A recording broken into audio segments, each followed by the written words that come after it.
Salam sehat untuk kita semua. Semoga kita semua dalam keadaan sehat. Pada kesempatan ini, topik yang akan kita bicarakan berkaitan dengan relasi keterbagian dan ciri bilangan terbagi habis. Pembahasannya dua hal ini. Yang pertama itu nanti kita akan bicara relasi keterbagian itu seperti apa. Lalu yang kedua itu ciri bilangan terbagi habis itu seperti apa. Tetapi baik sebelum kita tahu lebih lanjut, kita harus paham dulu yang dimaksud dengan keterbagian. Jadi kita biasanya itu mendapatkan sering menemui kalau ada contoh seperti ini. 12 dibagi 3. Itu hasilnya sama dengan 4. Lalu kita memiliki banyak banyak makna gitu ya. Kita punya banyak pendapat dari 12 dibagi 3 itu banyak maknanya.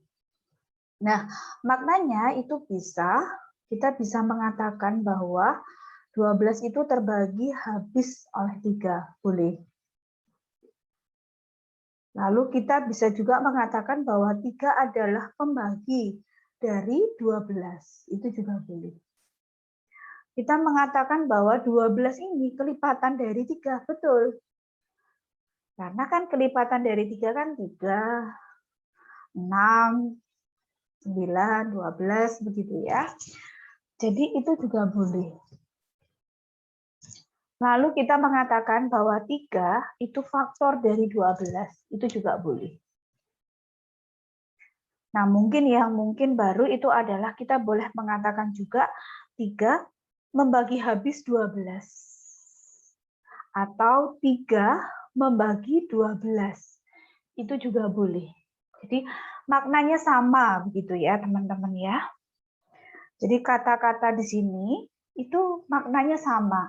Semua menuju pada 12 bagi 3.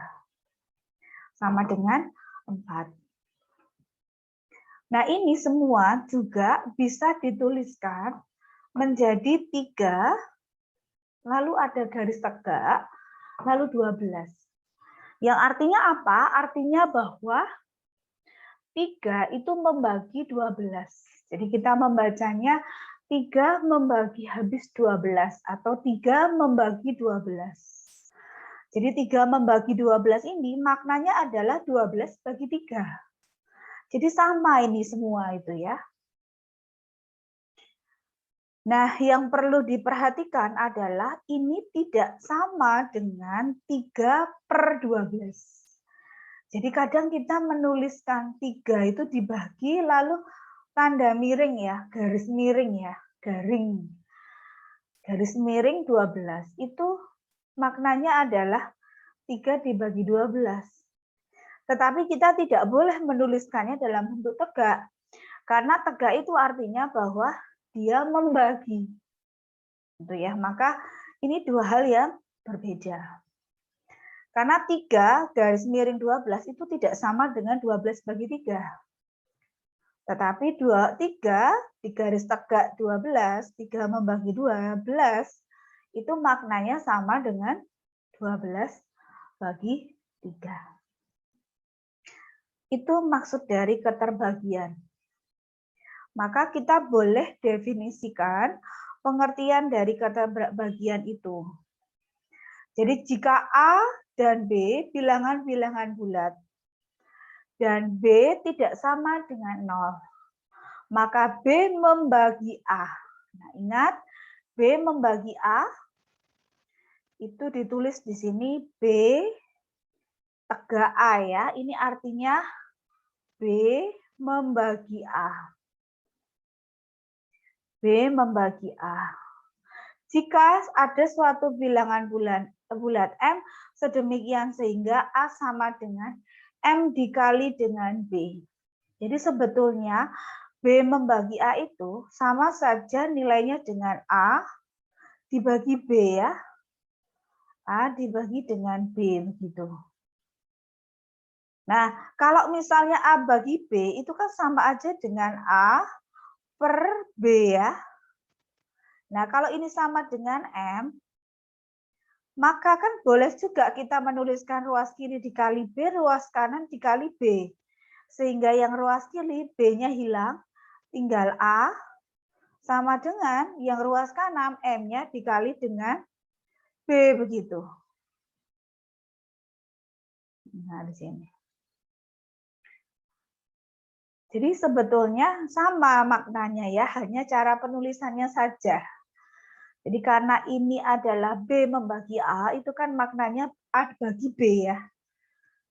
Jadi kalau kita nanti menemukan bahwa B membagi A, lalu B membagi A, jika ada suatu bilangan M, sedemikian sehingga A itu sama dengan M itu, bilangan itu dikali dengan B. Gitu ya, sama ini ya maksudnya. Nah, meskipun kita tahu bahwa di sini 0 ada beberapa catatan, bahwa 0 dibagi 0 tidak didefinisikan. Tetapi 0 itu membagi 0 adalah suatu pernyataan yang benar. Sebab kalau 0 itu sama dengan A, sama kayak M di sini ya, tertentu, bilangan bulat tertentu dikali dengan 0, ya hasilnya tetap 0 begitu ya. Untuk setiap bilangan bulat A. Lalu catatan yang kedua, jika ada 5 tidak membagi 12, maka penulisannya bagaimana? Penulisannya 5, lalu ini tegak juga, tetapi ada tanda strip kecil ya. Itu maksudnya tidak membagi. Jadi 5 tidak membagi 12. Pengertiannya boleh 5 bukan kelipatan, boleh 12 bukan kelipatan 5, atau boleh juga bahwa 5 itu bukan faktor dari 12. Jadi boleh seperti itu ya. Lalu berikutnya saya hapus dulu ya. Oke, baik. Nah, misalnya kita contoh dalam soal bagaimana. Nah, ini ya. Kembali ke soal, kalau misalnya kita punya buktikan benar atau salah pernyataan berikut ini, ya berarti kalau misalnya negatif 3 membagi 12, apakah negatif 3 itu membagi 12? Ya kita bisa gunakan pengertian dari keterbagian tadi ya. Nah di sebelumnya tadi kan keterbagian,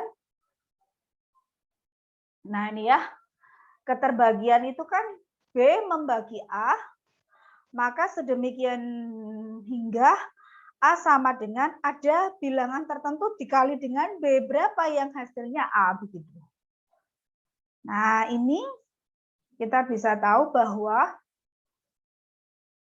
kalau 12 itu sebagai B, jadi kalau di sini B membagi A, berarti 12-nya itu adalah A, 12 di sini adalah A, berarti A sama dengan M kali B. Gitu ya. Kali B. Berarti M-nya berapa? Begitu maksudnya. Jadi di sini 12 itu berapa kali negatif 3? Supaya jadi 12. Oh, ternyata negatif 4. Jadi pernyataan betul bahwa negatif 3 itu membagi 12. Begitu. Lalu pernyataan B betul tidak bahwa 0 membagi 3. Ini adalah pernyataan yang salah sebab tidak ada bilangan bulat yang hasilnya 3. Jadi kalau misalnya 0 dikali dengan berapa hasilnya 3 begitu ya. Jadi B-nya itu kan 0 di sini ya. B-nya 0. A-nya adalah 3. Lah berapa 0 dikali berapa hasilnya 3 begitu. Nah, ini kan artinya bahwa pernyataan ini salah, bahwa 0 itu tidak membagi begitu. Lalu kalau misalnya contoh yang ketiga, 3 membagi 0 atau tidak? Nah, kita buktikan saja apakah A di sini adalah 0, itu sama dengan M-nya 0, M-nya berapa dikali dengan 3. 0 berapa kali 3 hasilnya 0? Ya, hasilnya adalah dikali dengan 0 begitu ya. Jadi M di sini nilainya adalah 0. Sehingga 3 ini adalah membagi 0. Nah, pernyataan ini bernilai benar. Lalu bagaimana dengan 8 tidak membagi 2? Apakah pernyataan ini benar? Ya, kita buktikan saja apakah betul bahwa 8 itu tidak membagi 2. Nah, kita ambil misalnya tidak ada bilangan bulat C sedemikian sehingga 2 sama dengan C kali 8. Nah, kita masukkan ke persamaan di sini saja, bentuk ini saja. Bahwa tadi A-nya adalah 2 sama dengan berapa dikali dengan 8. Itu hasilnya 2. Ada 1/4, tapi kan di sini 1/4 itu bukan bilangan bulat ya. Padahal kan di sini maksudnya adalah bilangan bulat gitu ya. Sehingga pernyataan ini bernilai benar bahwa 8 itu tidak membagi 2 begitu. Lalu bagaimana dengan E? Yang E adalah setiap bilangan bulat A, 1 membagi A adalah suatu pernyataan yang benar. Jadi kalau 1 membagi A adalah suatu pernyataan yang benar. Jadi kalau misalnya A-nya itu sama dengan A, A-nya di sini tetap A ya, sama dengan M, kali B-nya adalah 1. Jadi mau dikali berapapun, A-nya tetap bilangan bulat ya, tetap hasilnya dirinya sendiri ya, begitu ya. Tahu ya maksudnya ya, jadi kalau misalnya A-nya tetap, lalu B-nya 1 kan tetap mau berapapun nilai dari A di sini akan mau dikali dengan 1 ya tetap hasilnya dirinya sendiri begitu ya. M-nya mau berapapun begitu ya. Itu tetap hasilnya adalah A di sini begitu ya. Jadi benar ini. Lalu kalau yang F ini juga sama untuk setiap bilangan bulat A, negatif 1 membagi A adalah suatu pernyataan bernilai benar. Ya, ini kan negatif A-nya itu kan adalah M-nya ya. Begitu. Jadi A-nya tetap A sama dengan negatif 1, lalu berapa di sini begitu ya. Supaya dia menjadi A yang menjadi A di sini. Berarti negatif A. Nah, negatif A ini tetap nanti hasilnya juga sama dengan A karena negatif kali negatif bilangan hasilnya adalah positif begitu ya. Jadi ini bernilai benar begitu. Lalu saya hapus dulu. Ada teorema ya. Ada teorema bunyinya adalah jika A, B, jadi kita punya A dan B, dan D adalah bilangan bulat. Maka kalau D ini membagi A, lalu D juga membagi B, maka nanti D ini membagi jumlah dari A tambah B-nya begitu. Itu maksudnya. Jadi ilustrasinya seperti apa teorema 1 ini? Misalnya kita punya 2 kotak berisi mangga. Kotak yang 1 itu berisi mangga, kotak yang kedua juga berisi mangga. Kotak yang 1 bisa dibagikan kepada 3 anak. Kotak yang kedua juga bisa dibagikan kepada 3 anak. Itu artinya apa? Itu artinya bahwa kedua kotak itu memiliki kelipatan 3. Karena sama-sama bisa dibagi untuk 3 anak. Begitu. Nah, kalau bisa untuk 3 anak, berarti kalau mangga itu dijadikan 1, dijumlahkan begitu, jumlah dari kedua kotak mangga itu nanti juga bisa dibagi 3 begitu ya asumsinya ya. Nah, asumsi itu artinya itu didefinisikan dalam teorema ini. Jadi kalau ada D itu dapat membagi A, D dapat membagi B, berarti nanti jumlah dari A dan B itu berarti D ini dapat membagi jumlah dari A dan B tadi, begitu maksudnya. Tetapi kalau misalnya D itu dapat membagi A, lalu D itu tidak dapat membagi B, berarti ya D itu tidak dapat membagi jumlah dari A dan B-nya. Begitu maksudnya. Nah, lalu bagaimana dengan teorema yang kedua, begitu ya? Nah, teorema yang kedua itu penurunan dari teorema 1, bahwa ada penjelasan pengurangan, ada pengertian bahwa pengurangan itu dapat dipandang sebagai penjumlahan, maka teorema tersebut ternyata benar juga untuk pengurangan. Jadi kalau misalnya nanti ada D yang membagi A, lalu D membagi B, maka D itu juga membagi selisih dari A, B begitu. Lalu kalau D membagi A ternyata D tidak membagi B, maka tidak benar bahwa D tidak dapat juga membagi A kurang B begitu. Jadi maksudnya itu berlaku pada penjumlahan dan pengurangan begitu ya teman-teman ya. Oke. Baik, kita buktikan. Nah, pembuktiannya seperti ini. Pembuktian ini sebetulnya diperoleh dari ini ya, yang pemahaman pertama tadi terkait dengan keterbagian begitu ya. Nah, misalnya kita punya D membagi A, lalu maka kita peroleh A sama dengan M kali D. Ini tidak perlu saya jelaskan ya. Teman-teman bisa membuka lagi yang pertama tadi yang berkaitan dengan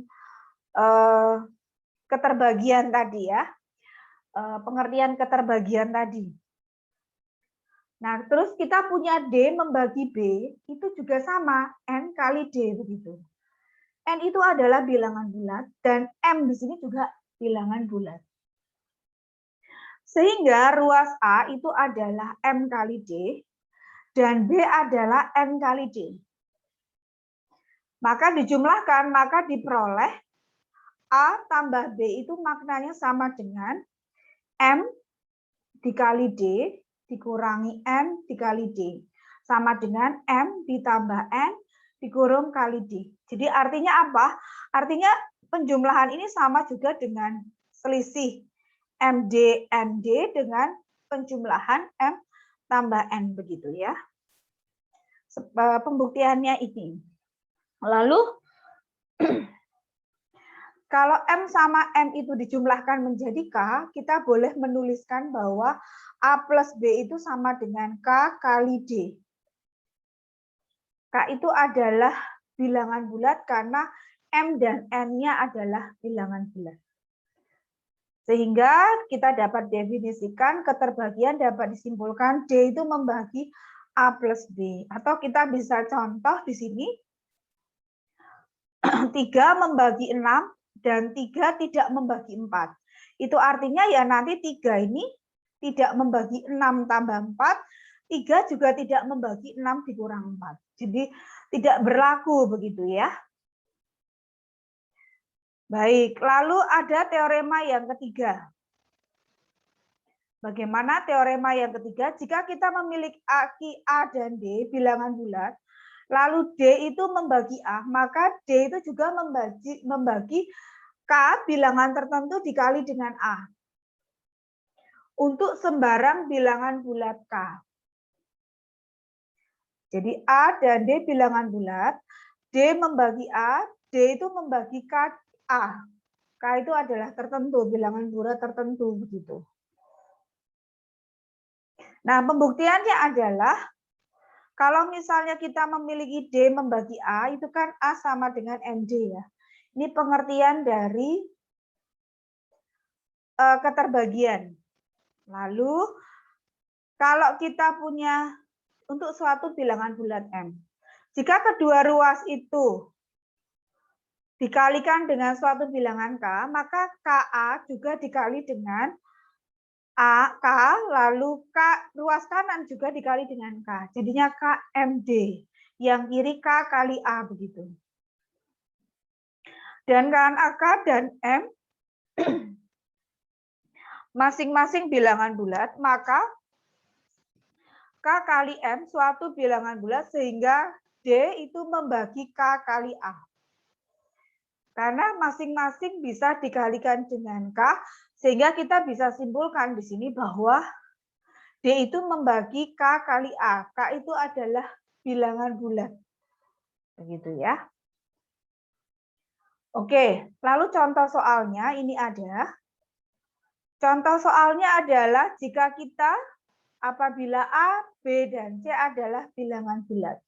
Jadi konteksnya adalah bilangan bulat. Pernyataan ini manakah yang salah? Selanjutnya, pernyataan itu salah, berikan contoh kontranya. Jika benar, buktikan. Begitu.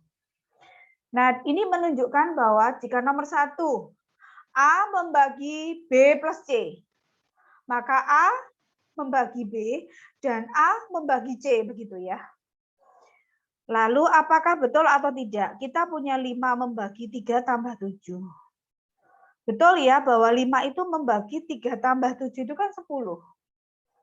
Tetapi itu tidak benar bahwa 5 itu dapat membagi 3, 5 dapat membagi 7, begitu. Tetapi 5 itu dapat membagi 10, begitu maksudnya. Lalu yang nomor 2, A membagi BC, lalu A membagi B, lalu atau A membagi C, begitu. Nah, ini perkalian. 6 membagi 3 kali 4. Karena ini dikurung, berarti ini 12. Betul bahwa 6 itu membagi 12, itu betul. Tetapi tidak benar bahwa 6 itu dapat membagi 3, 6 dapat membagi 4, begitu. Lalu nomor 3, jika A membagi B, A tidak membagi C, dan A membagi B kali C, begitu. Jadi misalnya ini benar atau tidak, ini seperti teorema 3. Jadi jika kalau A membagi B, ternyata A itu juga membagi B kali C. C itu adalah konstanta tertentu ya, bilangan bulat. Untuk setiap bilangan bulat C, maka ini benar. Lalu nomor 4, jika A membagi B dan B membagi C, maka A membagi C. Nah, pembuktian ini menggunakan pengertian dari keterbagian yang A membagi B, ya, lalu B membagi C ini juga,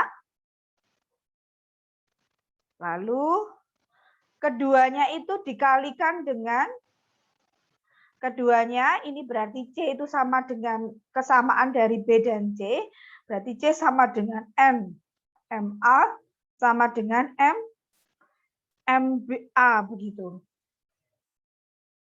Karena untuk setiap bilangan bulat N, ya, ini ada B, ini ada C. Lalu kita peroleh C itu sama dengan N, ini disubstitusikan, begitu ya. NB-nya diganti MA, begitu. Maka diperoleh NM kali A. Nah, M dan N adalah bilangan bulat. Sehingga dapat disimpulkan bahwa ini kan seperti teorema 3 tadi ya. Begitu ya. Sehingga kita simpulkan bahwa ini karena ini adalah bilangan bulat.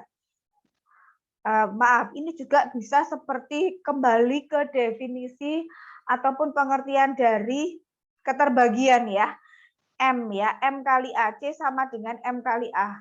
MN ini kan boleh 1 ya, bulat ya. Sehingga hasilnya adalah A membagi C, begitu.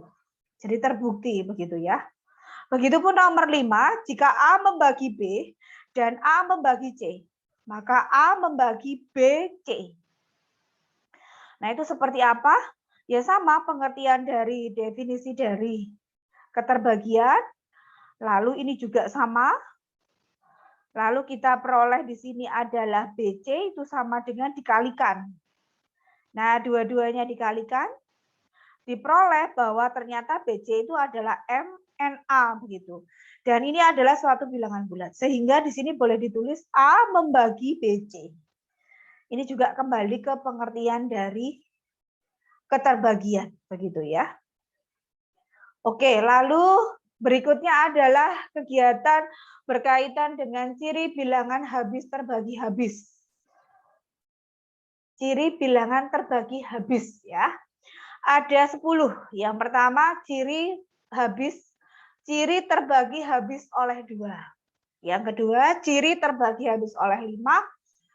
Terbagi habis oleh 10, ciri terbagi habis oleh 4, 8, ciri terbagi habis oleh 3, ciri terbagi habis oleh 9, ciri terbagi habis oleh 7, ciri terbagi habis oleh 11, dan ciri terbagi habis oleh 13. Nah, bagaimana itu? Kita lihat bersama. Ciri terbagi habis oleh 2 adalah jika angka satuannya terbagi habis oleh 2. Jadi yang dilihat satuannya. Kalau itu ciri terbagi habis 2. Jadi satuan angka terakhirnya itu bisa dibagi 2 enggak? Begitu ya. Lalu kalau nomor 2, ciri terbagi habis 5 itu adalah angka satuannya terbagi habis oleh 5. Yaitu angka satuannya itu 0 atau 5. Kalau angka satuannya itu 0, ataupun 5 berarti dia bisa terbagi habis oleh 5 begitu.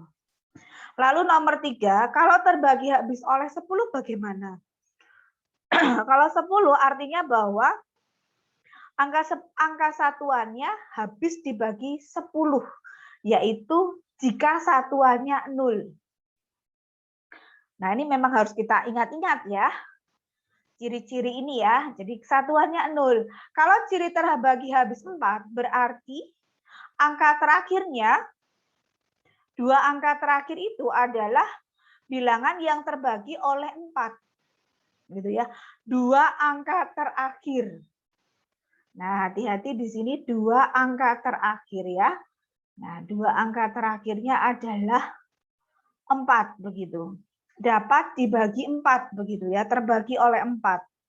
Itu namanya ciri terbagi habis oleh 4. Lalu kalau 8 bagaimana? 3 angka terakhirnya itu terbagi habis 8. Jadi kalau 8 ya kita ingat 3 angka terakhirnya itu harus terbagi 8. Begitu. Nah, kalau yang lain kan ada ciri, kalau 5 itu tadi kan 0 atau 5 ya yang terakhirnya begitu. Nah, ini ya. Lalu kita soal. Nah, soal misalnya saya punya 97.128. Apakah ini terbagi habis oleh 2, 4 dan 8? Nah, kita lihat. Kalau 2 berarti angka terakhirnya yang kita lihat, ya kan? Berarti yang kita lihat 8-nya. Itu ya. Kalau kita punya 4 berarti yang kita lihat juga berapa tadi kalau 4? Kalau 4 2 angka terakhirnya, berarti kita lihat 4 itu 28-nya begitu. Lalu kalau 8 berarti 3 angka terakhirnya begitu. Apakah bisa terbagi oleh habis 8 begitu atau tidak? Nah, ini ya.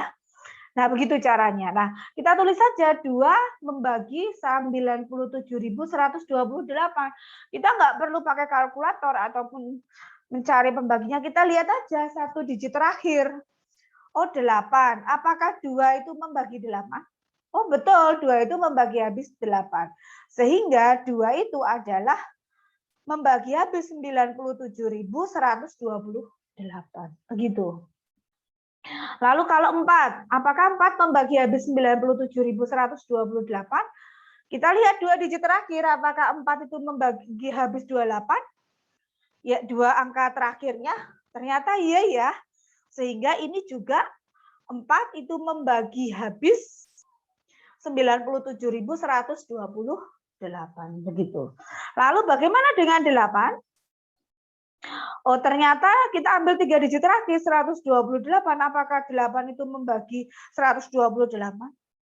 Oh, ternyata betul bahwa 8 membagi habis 3 bilangan angka terakhir. Sehingga hasilnya adalah bahwa 8 ini membagi 97.128. Kenapa? Karena dia juga membagi 3 digit terakhirnya begitu. 8 membagi 128 begitu. Jadi apakah 97.128 itu terbagi habis oleh 2, 4 dan 8? Jawabannya adalah ya, membagi habis begitu. Lalu nomor 2, apakah 83.026 terbagi habis oleh 2, 4 dan 8? Nah, jawabannya adalah kita coba membagi 2, kita cek angka yang terakhir 6-nya. Lalu membagi 4, 26-nya yang kita lihat. Lalu membagi 8, kita lihat 026-nya di sini 3 digitnya. Dan ternyata apa? Betul bahwa 2 membagi 6, sehingga 2 itu membagi 83.026. Tetapi ternyata 24 tidak membagi 26. 8 juga tidak membagi 026 di sini ya. Sehingga hasilnya adalah yang bisa membagi habis itu hanya yang 2. 2 membagi habis 83.026. Tetapi 4 dan 8 tidak membagi habis 83.026. Gitu maksudnya. Nah, bagaimana kalau habis terbagi oleh 3? Nah, ini juga khusus. Nah, kalau 3 itu ada ciri di sini yang perlu diingat adalah jika jumlah angka-angkanya terbagi habis oleh 3. Itu cirinya. Jadi kalau mau terbagi habis oleh 3 itu jumlah angka-angkanya. Nah, caranya adalah di sini kita punya angka 5.271. Ya udah, kita jumlahkan saja 5.271 begitu. Nah, ini kan kalau dijumlahkan hasilnya adalah 15 ya. Artinya bahwa 3 membagi habis 15 sehingga 5.271 itu sehingga 3 itu membagi habis 5.271. Karena apa? Karena jumlah dari semuanya ini adalah 15. 3 membagi 15. Kok bisa? Nah, itu bisa dibuktikan dari contoh ini ya. Nah, ini bisa dilihat pembuktiannya begitu. Jadi pembuktiannya itu karena 3 itu habis dibagi 9, 3 itu membagi 9, 3 membagi 99, 3 membagi 999 begitu. Nah, padahal kan 10 itu 9 tambah 1, 100 itu 99 tambah 1, 1000 itu 99 tambah 1. Nah, kalau kita punya 5.271 ya kita uraikan saja di sini. 5 kali 1000, 2 kali 100, 7 kali 10 ditambah 1, gitu dan seterusnya. Nah, ternyata kan 1000 itu 99 tambah 1. 2 kali 100 kan 2 kali 99 tambah 1, begitu ya. Lalu 10 itu 9 tambah 1. Nah, ini dikelompokkan. Sehingga kita peroleh bahwa di sini 5 kali 99, 999 ditambah 2 kali 99 ditambah 7 kali 9. Lalu yang 5, 2, 7, 1-nya dikelompokkan. Nah, ternyata 3 itu membagi ini, dan 3 juga membagi 15. Sehingga kita bisa simpulkan bahwa untuk memperoleh habis atau terbagi habis oleh 3, itu kita jumlahkan saja angkanya. Lalu kalau jumlah angkanya itu 3 membagi 15, ya berarti itu adalah ciri terbagi habis oleh 3. Jadi dia habis. Jadi 3 membagi habis 5.271 begitu. Lalu untuk ciri terbagi habis 9. Nah, 9 ini juga sama kasusnya seperti 3. Jadi apa? Jika jumlah angka-angkanya terbagi habis oleh 9 begitu ya. Oleh 3 begitu ya. 3 lalu juga boleh oleh 9 begitu ya. Nah, ini ya. Nah, ini juga sama begitu ya.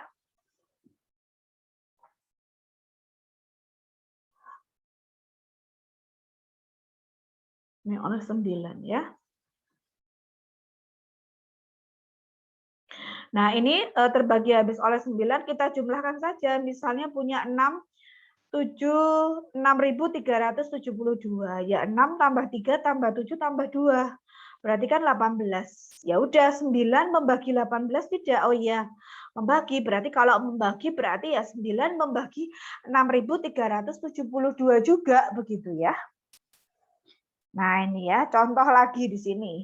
Apakah ini membagi habis 3 dan 9? Ya, kita buktikan saja. Penjumlahannya semuanya begitu ya. 4, 2, 5, 4 tambah 2 tambah 5 tambah 1 tambah 1 tambah 2. Itu 15. Lalu 3 apakah membagi 15? Iya. Apakah 9 membagi 15? Oh, ternyata tidak. Sehingga ini hanya terbagi habis oleh 3. 9-nya tidak. Begitu. Lalu kalau yang B juga coba kita jumlahkan. 4 tambah 3 tambah 6 tambah 5 tambah 4 tambah 5 sama dengan 27 begitu. Dan ternyata 9 itu membagi 27. Ya, berarti 9 membagi habis 436.545. Selanjutnya karena 3 membagi habis 9 dan ternyata 9 juga membagi habis 436.545, maka boleh dikatakan 3 itu membagi habis 436.545. Tapi boleh juga kita langsung ya 3 membagi habis 27 begitu ya. Boleh juga begitu maksudnya. Oke. Jadi ini sebetulnya ini juga boleh jika jumlah angka-angkanya terbagi habis oleh 3 ya, karena kan 3 terbagi habis oleh 9 ya. Jadi sebetulnya ini boleh 3, boleh 9 begitu. Lalu terbagi habis 7. Nah, ini 7 ini juga khas ya. Berbeda dengan yang lain. 7 jika bilangan tersebut tanpa angka satuan dikurangi 2 angka satuan. Jadi tanpa angka satuan lalu dikurangi 2 angka satuan gitu ya. Gitu maksudnya. Jadi hasilnya adalah 7. Hasilnya terbagi habis oleh 7. Jadi kalau kita punya 97.538, angka satunya dihilangin ya. Ini semoga kelihatan ya, agak remang-remang. Jadi 8-nya dihilangkan, lalu si 8 ini dikali 2. Ya. Dikurangi 2 kali satuan. Jadi 8 kali 2 kan 16. Ini dikurangi hasilnya 973. 7. Lalu satuannya hilangkan lagi, tetapi dikali 2 dikurangkan di sini. Jadi 973 dikurangi 14 yang diperoleh dari 7 kali 2. Lalu diperoleh 959. Ini juga dihilangkan satuannya, lalu di sini 18. Begitu. Karena 9 kali 2. Sisanya adalah 77. Nah, 77 di sini ternyata adalah 7 membagi 77. Sehingga kita dapat simpulkan bahwa 7 itu membagi 97.538. Itu maksudnya ya. Lalu ciri terbagi habis oleh 11. Nah, ciri terhabis 11 ini adalah jika jumlah angka-angka pada tempat dasar, ya, jika jumlah angka-angka tempat dasar dari belakang dikurangi dengan angka-angka tempat genap. Jadi kasal kurangin genap begitu ya. Dan hasilnya terbagi habis oleh 11 begitu. Nah, ini kalau 97, berarti kalau kita punya angka 947.004, jadi ini gini ya, ini aslinya tadi hitam. Jadi saya hitamkan dulu. Kalau kita punya angka ini ya, ini ya. Nah, kita punya angka 97.454, 97.454.544 1357. Apakah terbagi habis oleh 11? Nah, kita hitung dari belakang. Jadi ini gasal, ganjil gitu ya. Gasal, ganjil, genap, ganjil, lalu genap, ganjil lagi begitu. Nah, begini ya. Jadi ganjil, genap, ganjil, genap, ganjil, genap, ganjil, genap. Gasal, genap, gasal, genap, gasal, genap, gasal, genap begitu ya. Jadi selang-seling. Nah, angka-angka yang ganjil ini dijumlahkan. Yang gasal. 7 tambah 3 tambah 5 tambah 7. Hasilnya 22. Lalu yang genap juga 5 tambah 4 tambah 4 tambah 9 hasilnya 22. Nah, jumlah ini dikurangi itu selisihnya adalah 0. Nah, karena 11 itu membagi 0, maka 11 itu juga membagi 97.454.357. Jadi dia juga membagi habis. Ini ya si 11 ini. Membagi habis 97.454.357. Begitu. Lalu bagaimana dengan yang 13? Nah, 13 ini juga sama. Ini saya hitamkan dulu saja supaya agak jelas ya. Nah, bilangan terbagi habis oleh 13 adalah bilangan tersebut tanpa angka satuan dikurangi lalu dikalikan 9. Angka satuan itu hasilnya terbagi habis 13. Nah, ini sebetulnya kan sama ya. Seperti pada 7 ya. Sama kayak tadi 7 ya. Jadi kalau kita punya angka ini 12.987 berarti satuannya apa? 7. 7-nya dikalikan dengan 9. Jadi satuannya si 7 ini dikalikan dengan 9, hasilnya adalah 64. 64-nya turunkan. 1298, 7-nya kan udah hilang, dikurangi 64. Hasilnya 1235. Nah, satuannya 5 di sini harus hilang.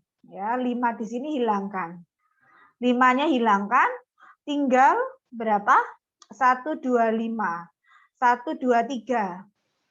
5-nya dikalikan dengan 945. Nah, di sini menjadi nih ya, 5-nya ini juga hilang begitu ya. Nah, dikurangi jadinya 78. Ternyata 13 membagi 78. Maka 13 membagi 12.987 begitu. Jadi langkahnya mirip dengan 7 ya.